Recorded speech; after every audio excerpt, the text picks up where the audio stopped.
Gibabagan sa usa ka grupo ang mining ordinance sa Governor Generoso sa Davao Oriental sa kabalaka nga makadaot matud pa kini sa kinaiyahan sa lungsod. Ano yung report ni John D. Esteban?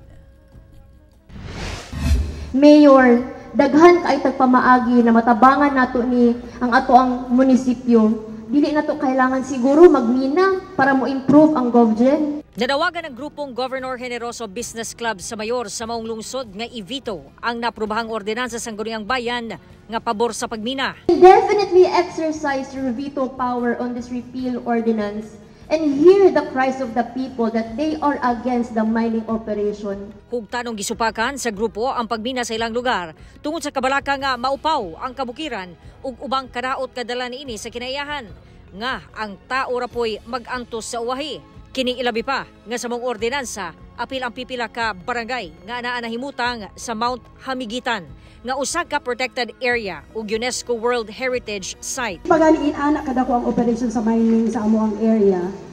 Naka-experience na ganini og lunok. How much more kung hilabtan pa ng unsay naa sa taas? Ilahang giklaro nga wala sila misupak sa kalambuan apan dili matud pa angay isakripisyo ang kinaiyahan. Matod sa grupo, sa wa pa maaprubahi ang ordinansa, duna nay mga gituuhang mining operation bisan exploration permit lang daw ang gikuptan. Namangod exploration ang ilang ginahimo, mining operation. Gibaba nila ang mga soil tambak dito last 10 years ago dito sa bukid sa Tiblawan. Natingala ko nga ilan namang gipanghaul pababa gikan sa bukid nga paspas kaayo ang operation nila. Call upon the concerned government agencies, the MGB and the DNR to look into the matter of the mining operation permits, mining exploration permits that they have issued, as we believe that the authority to explore has been taken further. Wala matud pamiagi sa saktong proseso ang ordinansa kay wala daw kini saktong public hearing o konsultasyon. Ismay ako because we only knew of this ordinance na mag-third reading na siya. Ito alam yung nakahibalo na on the day of the final reading, the third and final reading. We are willing to take this fight in the courts of law if it is the only way to ensure that the upcoming generations will have something to enjoy in the future.